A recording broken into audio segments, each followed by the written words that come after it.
Comme disait Arnaud, oui, c'est vrai, je suis mère et grand-mère. J'ai eu la chance d'être mariée très jeune à Éric. Et c'était un homme merveilleux, joyeux, drôle, intelligent. Enfin voilà, je pourrais aligner. C'était le soleil, c'était mon soleil. Mais à 56 ans, il a été atteint de la maladie d'Alzheimer et il s'est éteint à 65 ans. Et ce fut 10 ans d'une galère dans la joie. Mais je n'oublie pas la galère. Voilà. Pour illustrer mon propos de l'accompagnement d'une personne atteinte de la maladie d'Alzheimer, j'ai trouvé une phrase qui correspond tout à fait à l'état d'esprit dans lequel j'ai dû me plonger. C'est donc une phrase de François Cheng, qui est un académicien chinois, qui parle de la beauté de tas de choses magnifiques. Et il a parlé de la maladie d'Alzheimer. En voici les termes. L'esprit est notre capacité d'intelligence, de raisonnement. L'âme est cette part de ressenti, de sentiment, mais pas seulement.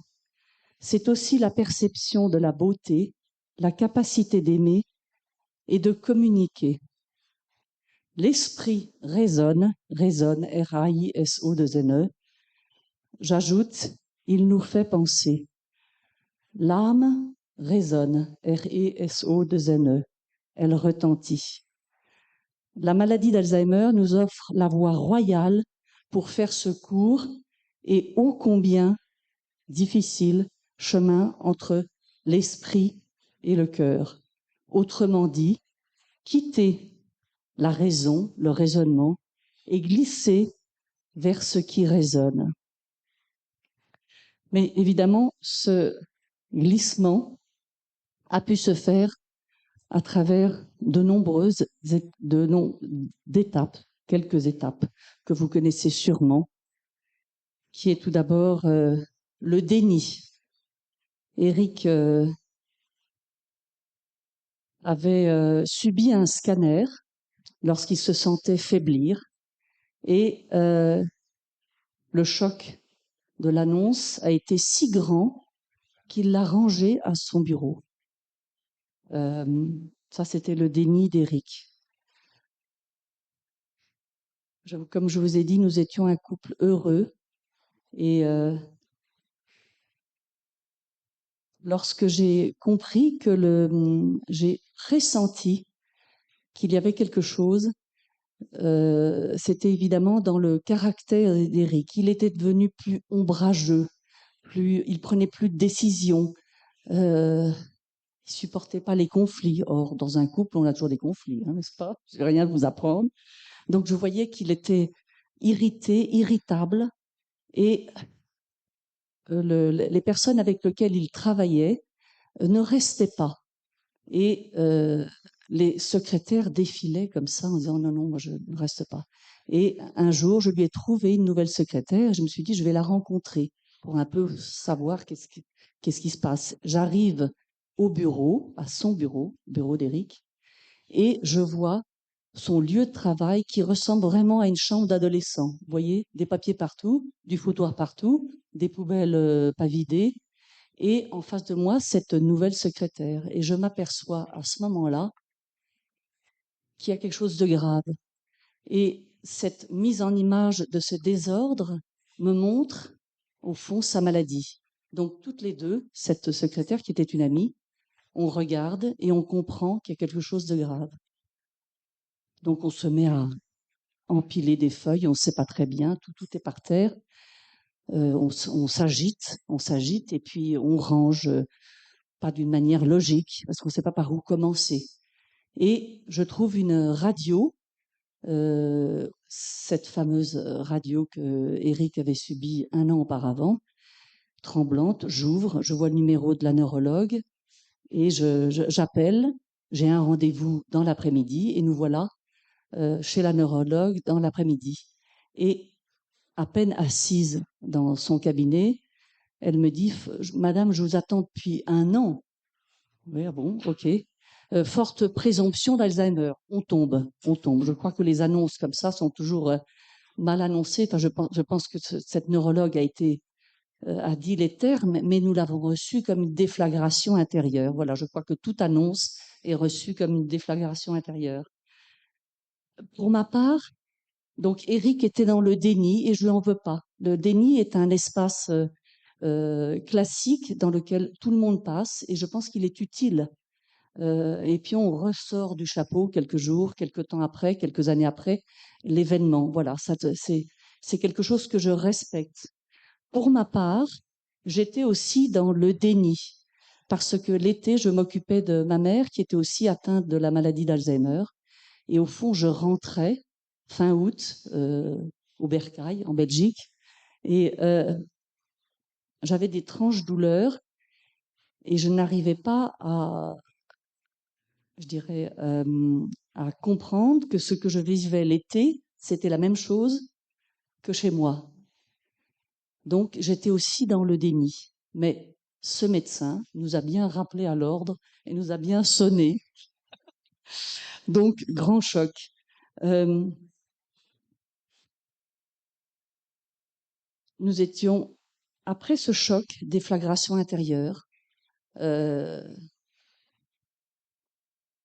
nous avons fait une démarche. Euh, on s'est dit, c'est terrible. On est allé voir un prêtre et on a demandé si on pouvait recélébrer notre sacrement de mariage.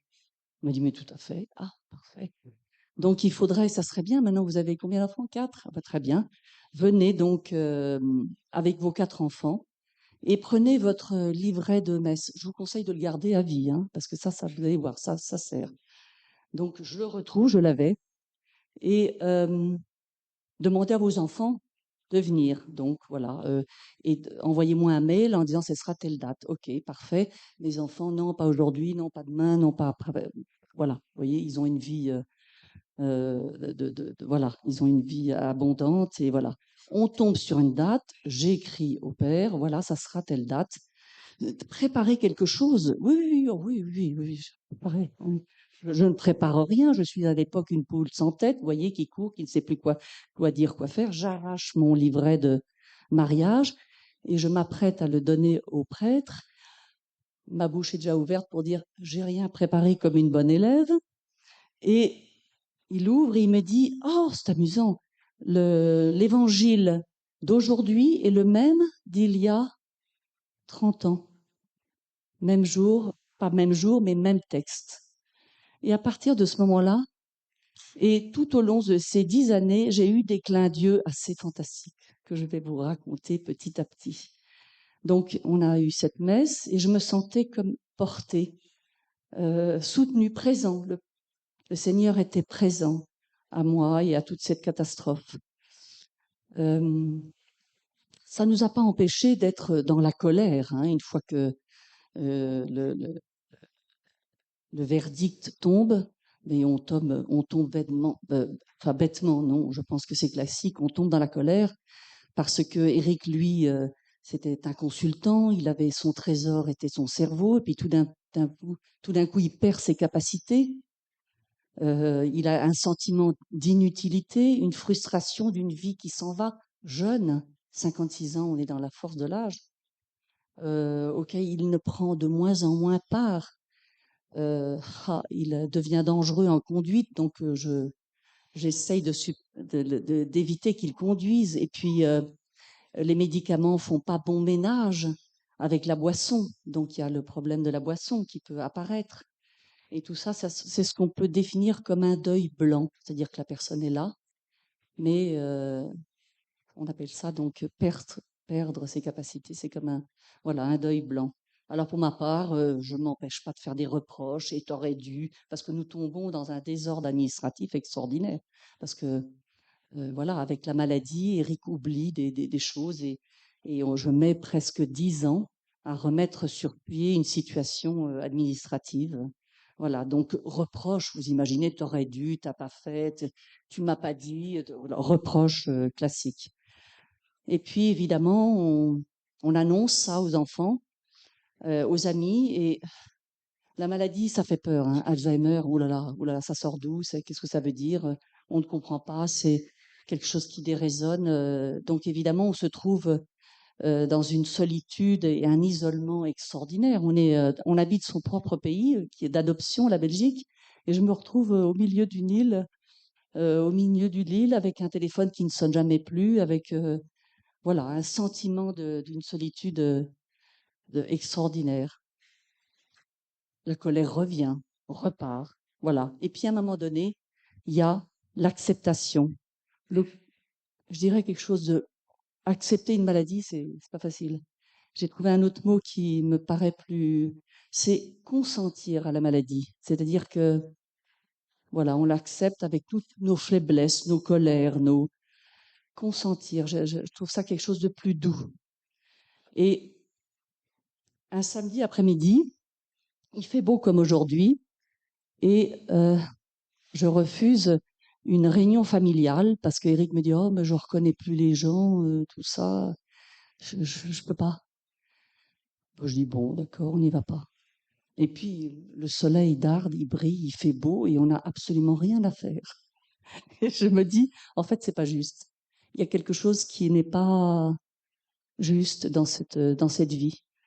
Donc, on fait un espèce de, j'aime pas le mot pacte, on fait un espèce de, une promesse, voilà. Et à ce moment-là, ce samedi après-midi à 4 heures, où tout le monde fait la fête et nous on est là, on se dit, on va faire qu'est-ce que j'ai dit comme mot? Une promesse. On va redéfinir notre vie. Il y a des choses qu'on peut plus faire, il y a des choses qu'on peut plus. Donc il y aura notre vie qu'on va développer, ta vie et ma vie. Alors notre vie, on a trouvé plein de choses, hein. On a d'abord trouvé le fait d'aller à Saint-Jacques. Nous sommes allés à Saint-Jacques, du Puy-en-Velay jusqu'à Saint-Jacques, même jusqu'à la mer. 1200, 1400, parce qu'on a fait la route du Nord, avec quelqu'un qui a Alzheimer. C'est une prouesse. Je l'ai fait avec des amis, je l'ai fait avec le Seigneur. Et maintenant, je suis en train de le refaire, de terminer à nouveau. C'était une folie. En refaisant le chemin, je me suis dit que c'était vraiment heureusement qu'on ne calcule pas tout, qu'on ne voit, qu'on n'analyse pas tout. On s'est jeté là-dedans et ça a été une immense joie avec un diplôme magnifique, hein. Alors ça c'était. Vous l'avez eu aussi? Oui. Je suis très fière. Éric et Béatrice sont arrivés à Saint-Jacques. Ça, c'est une chose qu'on a fait ensemble. On a aussi, on a aussi préparé des messes en prison avec votre cousine Marie, votre nièce Marie-Christine. Donc on se réunissait toutes les semaines pour préparer des chants, euh, pour animer des messes en prison. Donc on faisait des chants en anglais, en russe, en portugais, en espagnol, toutes les langues. Et Eric, qui aimait bien chanter Johnny Hallyday, il s'est senti à merveille dans ce rôle. Donc on voyait une grande difficulté d'être dans sa voix, mais ça a été un projet magnifique. Ça, c'était nos projets en commun. C'est vrai que c'était aussi la musique. Il y a diverses, voilà, je faisais partie d'une troupe où je chantais Offenbach qui venait à nos répétitions. Ça, c'était notre vie en commun. Et puis, comme je vous avais dit, cette promesse, il y avait ma vie. Je me suis mise à travailler autant que possible, hein, au début. Voilà, je travaillais chez une artiste qui m'a apporté beaucoup de joie et qui m'a dit, ton agenda sera le mien. Vous voyez, quelquefois, on a des anges sur notre route. Et c'est ce qui m'a apporté beaucoup de joie. Et cette joie, je l'ai ramenée à la maison. Je pense que c'est important quand on vit une grande douleur, c'est d'aller chercher la joie à l'extérieur et de la ramener et de la raconter. Et Eric, il a fait 100 fois le tour de la galerie. Je pouvais lui montrer 100 fois parce que comme il oubliait, et comme c'était une coloriste extraordinaire, donc c'était un peu l'expédition du week-end. Ça, c'était, et Eric, voilà, voilà, et puis diverses choses. Oui, la musique a été un élément important. Alors Eric, évidemment, lui, je ne sais plus où j'en suis. Ah oui, Eric, son activité, Il marchait, il avait pris le goût de la marche, donc il marchait tous les jours avec des amis. Il s'est mis à peindre, mais il me dit, mais je ne sais pas peindre. Mais je dis, oui, mais on peut s'improviser et recommencer une carrière de peintre, on ne sait jamais. Il s'est mis à peindre. Bon, il a chanté, il a, il avait des cours de yoga, mais ça n'a pas duré pour un peu le calmer. Et puis, évidemment, j'ai fait appel à un organisme qui s'appelle Baluchon Alzheimer Belgique. C'est un organisme qui nous vient du Canada, qui a été créé par Marie Gendron et qui, comme le nom l'indique, c'est une baluchonneuse qui vient chez vous avec son baluchon et qui accomplit les tâches de l'aidant euh, pendant une semaine, jour et nuit.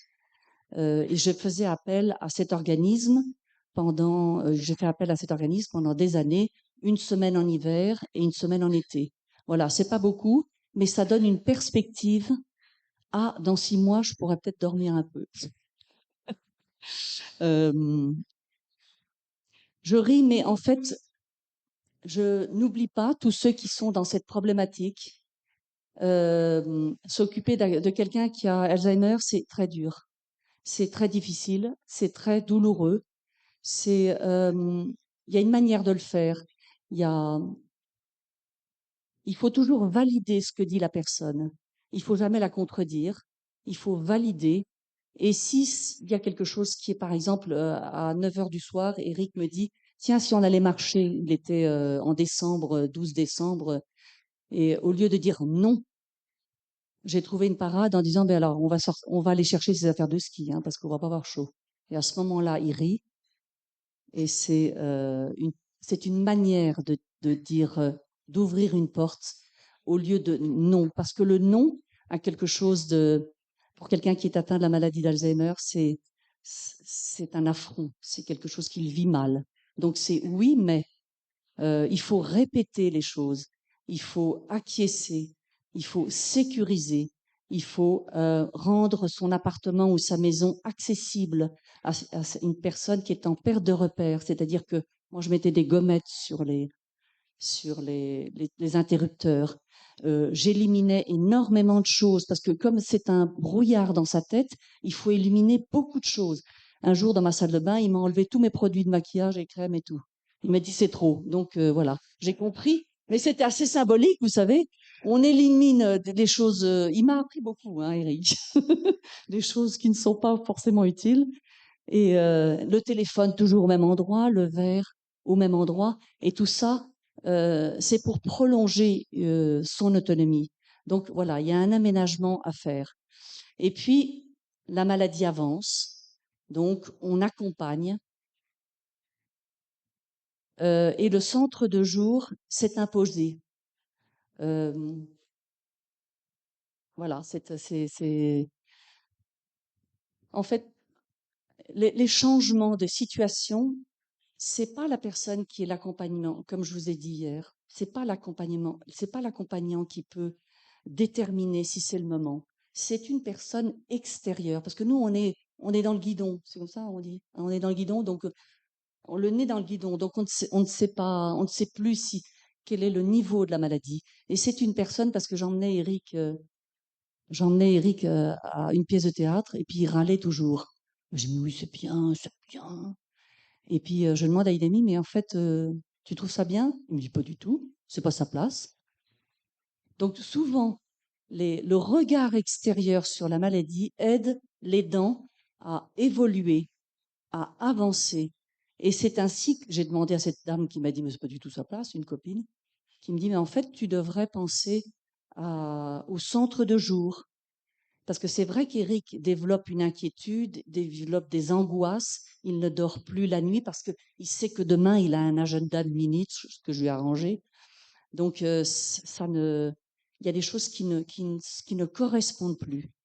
Et cette même amie m'emmène voir ce centre de jour et je vois, ils sont tous pareils, hein. Et en fait, la seule chose qui diffère, c'est les personnes. C'est toujours pareil, hein. Les hôpitaux, c'est pareil. Les hôpitaux, ils sont tous pareils, ils sont tous jaunes. Enfin, je dirais pas que c'est la couleur de base. Mais en fait, ce qui diffère, c'est les gens. Et je suis tombée dans un centre de jour, qui a accueilli Eric, qui l'a sécurisé, qui l'a choyé. J'ai oublié de vous dire, parce que là, mon cerveau est un peu en escalier, comme quoi le Seigneur était toujours là. Évidemment que j'emmenais Eric à la messe, il en était heureux.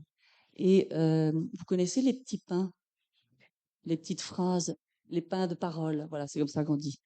Eh bien, à chaque fois que je retirais un petit pain, c'était toujours comme Janie, je sais pas s'il est là, c'était toujours Janie, c'est-à-dire c'était la phrase de Marc 11, 25, 30, c'était l'histoire du joug. Venez à moi, vous tous, qui vous fatiguez et qui êtes chargés, et moi, je vous donnerai le repos. Je crois que cette phrase, je l'ai eue. Je n'en pouvais plus. Je n'en pouvais plus. Et mais en fait, je n'en pouvais plus. Je me disais quoi, encore ça? Mais en fait, je sentais vraiment, rien n'a changé dans l'évolution de la maladie, rien. Mais je me sentais soutenue, appuyée par le Seigneur. Et ça a été pour moi. J'ai vraiment senti le, le, le soutien du Seigneur.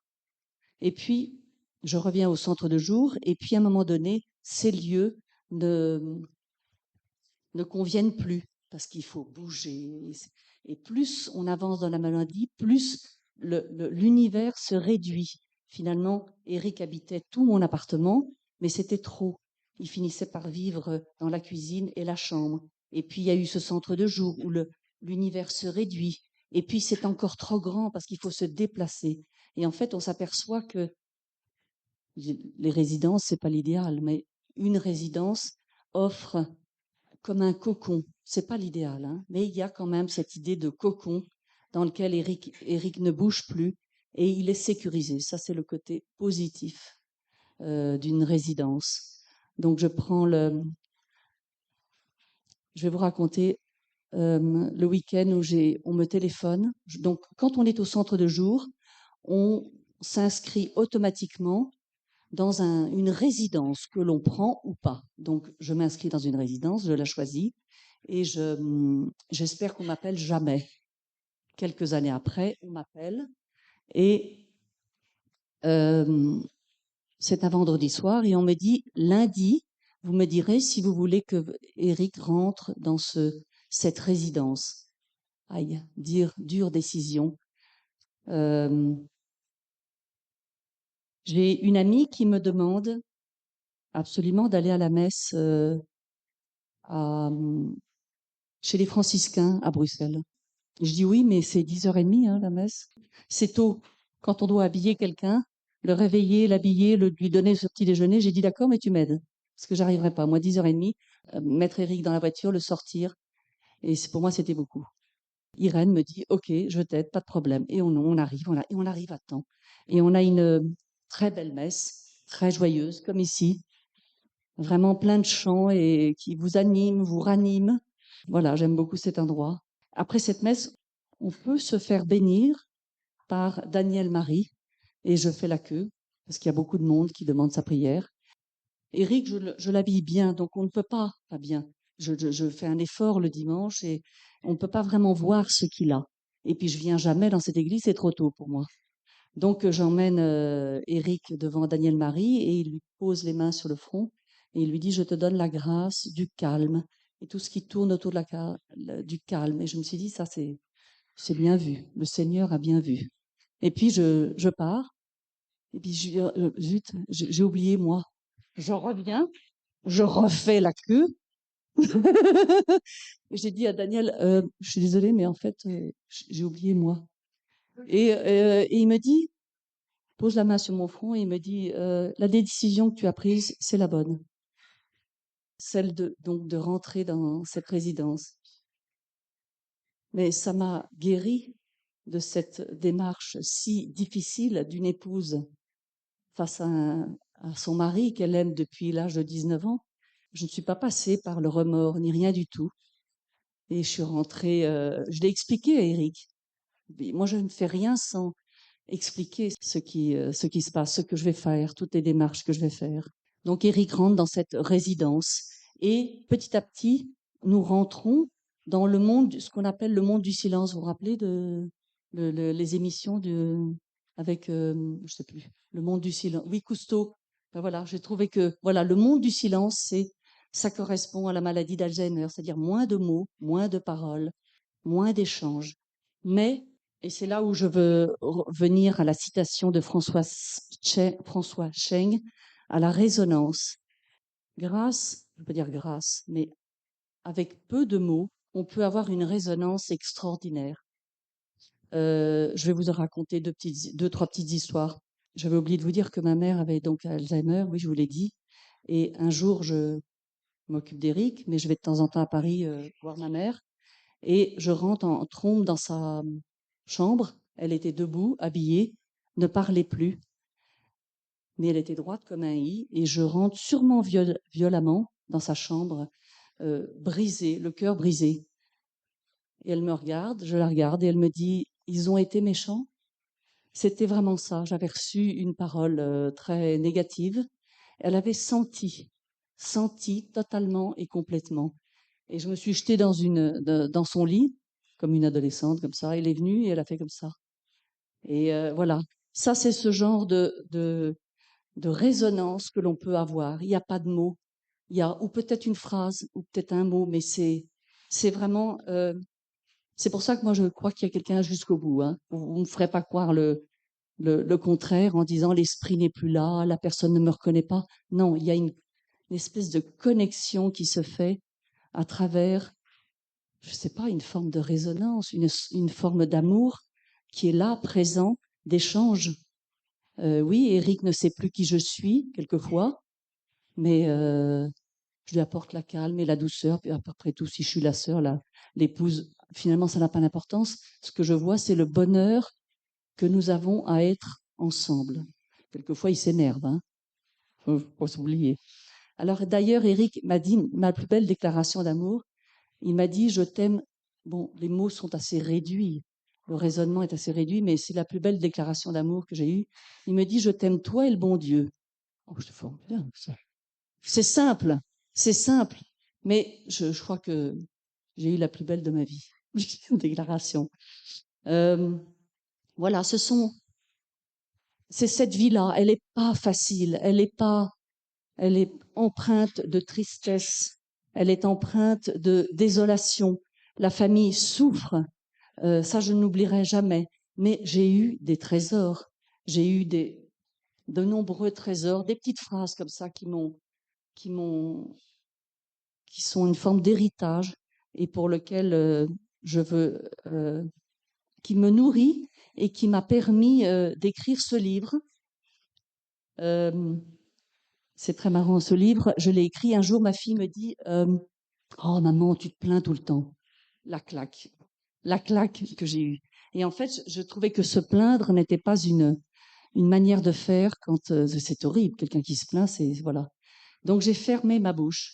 Et en fermant ma bouche, un livre est sorti, un petit livre de témoignages que j'ai écrit sur ces 10 années et que j'ai offert à Baluchon Alzheimer Belgique. Et la vente de ce livre va directement et totalement au profit de cette association qui m'a sauvée. Je voulais juste vous dire, lire pour un peu rompre, lire quelque chose sur le bonheur que j'ai écrit. Le bonheur ne nous est pas donné, c'est une décision. Il s'invente, se construit. Je désire vivre, être présent à la vie et aux bonheurs les plus simples. La vie est à portée de main. Le bonheur, c'est la perception d'être présent aux événements et aux êtres qui nous entourent. C'est poser des actes positifs, avoir le temps de vivre et d'aimer. Voilà, c'est une petite parenthèse sur le bonheur. Et alors aussi quelque chose qui me tient à cœur, une autre phrase qui je trouve qui va bien actuellement. Tout aujourd'hui nous porte à vivre et penser de manière segmentée. Les jeunes, les vieux, la vie, la mort, la maladie. Il est bon de rétablir des ponts entre tous ces univers qui ne se croisent pas, alors qu'ils ont infiniment besoin les uns des autres. N'ayons pas peur de la maladie. N'ayons pas peur de la maladie. Je le répète vraiment 1000 fois. Elle nous donne l'occasion de réinventer notre vie. Elle est porteuse de liens à créer ou recréer. Elle nous renseigne sur nous-mêmes et notre finitude. Elle donne du prix à notre vie. Elle nous apprend que la santé est le plus beau des cadeaux, que la joie de vivre est le reflet de l'amour reçu. Voilà. Et je voulais dire que toute cette énergie, il est basé sur l'amour. C'est tout simplement. Moi, je n'ai pas de théorie. Je n'ai pas de théorie intellectuelle. Ce que j'ai vu, c'est que je n'ai tenu le coup pendant 10 ans, rien que par l'amour que je portais à Eric. Parce que j'y ai trouvé une grande grâce de m'occuper journellement de celui que j'aime. Voilà. Ceux qui ont des questions. Béatrice, tu as évoqué ta fille qui t'a gentiment dit une parole pas très. Et par rapport, voilà, et par rapport justement aux enfants, comment ça s'est passé pendant ces 10 ans, en résumé, et Je les ai d'abord délivrés du poids et je leur ai dit à chacun personnellement, bon, ils étaient tous en train de faire des études ou de chercher un travail. Et je les ai peut-être un peu délivrés d'un poids. Je leur ai dit chacun, écoute, le plus important pour moi, c'est que tu termines tes études. Le plus important pour moi, c'est que tu trouves un job. Et tout ça, j'étais en incapacité de le faire. Tu me rendras service en faisant ça. Et puis, le reste, c'est mon mari, je m'en occupe, tu es la bienvenue. Mais c'est ça voilà, je les ai un peu, je pense, délivrés d'une peine et d'un poids. Allez-y, lancez-vous, parce que c'est le moment. Dans la maladie d'Alzheimer, il y a souvent des phases de violence et d'agressivité. Comment vous avez géré en étant seul? Avec Eric. Alors d'abord, Eric était un doux, donc il avait des moments d'angoisse. En fait, c'est l'angoisse qui fait que les gens deviennent violents. Oui, il a eu des moments de violence, il a eu des moments d'angoisse où j'ai dû exprimer mon autorité, entre autres pour la boisson. Voilà, diverses choses qui l'inquiétaient. En fait, on peut amener les gens par les mots et la confiance. Il a toujours su que je l'abandonnerais pas. Voilà, ça c'était mon principe. Mais je pense que j'avais un caractère doux qui s'est emporté, oui. Mais t'inquiète pas, rassurer, rassurer. Le mot rassurer, je pourrais l'écrire sur tous les murs de ma maison. Rassurer, rassurer, rassurer. C'est vraiment ça. Mais voilà, j'avais un caractère doux pour pallier l'énervement, l'agitation, c'est vraiment rassurer. Comment tu as pu porter que votre union, peut-être c'était changé, comme tu as pu d'être autrement avec lui comme avant? Les gens qui sont atteints d'Alzheimer, souvent, font une dépression. Et comme on avait eu un événement un peu dramatique dans notre vie, on a tous les deux été voir des médecins. Mais la seule chose, c'est que moi, ça a été mieux après 1 an, et Eric, c'était pas mieux. Donc je lui ai dit, ben, si c'est pas mieux, on retourne, hein, c'est pas grave. On retourne chez le médecin, voilà. Mais c'est souvent une dépression qui indique, mais c'est assez flou, parce que des dépressions, on peut en faire tous, et c'est pas pour ça qu'on a Alzheimer. C'est la dépression, quelqu'un qui est soucieux, ombrageux, qui prend plus de décisions. C'est ce que j'ai vu sur Eric, qui peut s'énerver aussi. Voilà, ça c'est les symptômes un peu classiques. Ben, elle s'est modifiée totalement. C'est une relation qui se modifie, c'est vrai, et que on a plus on est, on est une épouse, mais on est surtout, on devient un aidant. Donc les rôles, c'est vrai, changent, mais c'est ça qui change. Mais j'ai beaucoup pleuré. Je veux pas vous cacher, j'ai beaucoup pleuré, j'ai beaucoup crié, j'ai beaucoup, et c'est vraiment le Seigneur qui m'a relevé. C'est vraiment ces moments de présence qui m'ont montré que le Seigneur était là. C'est vraiment ça. Il m'a vraiment remis debout, comme j'ai vu aujourd'hui. Et hier et avant-hier, tous des gens qui sont debout. Et c'est ça que le Seigneur a fait. Il m'a relevé. Je sais pas comment il a fait, mais il m'a relevé. Vous avez parlé plusieurs fois, vous aviez eu des moments où vous sentiez que vous étiez porté par le Seigneur. Et en fait, comment vous pourriez le décrire? Est-ce que, je sais pas comment expliquer, mais comment vous pourriez le décrire en fait concrètement, le décrire dans la vie quotidienne? C'est une perception intérieure. Ce que je vois je me suis souvent retournée sur ce qui s'était passé. Et le fait de se retourner, on voit qu'on accomplit beaucoup de choses. Et on voit qu'on accomplit des choses qui sont presque impossibles à l'humain de le faire. Donc c'est forcément le Seigneur qui est là. C'est forcément, je sais pas, mais vous voyez, ne serait-ce que Saint-Jacques. Qui penserait amener quelqu'un sur Saint-Jacques? Je ne sais pas, on a été porté. J'avais des amis, hein. On ne portait pas.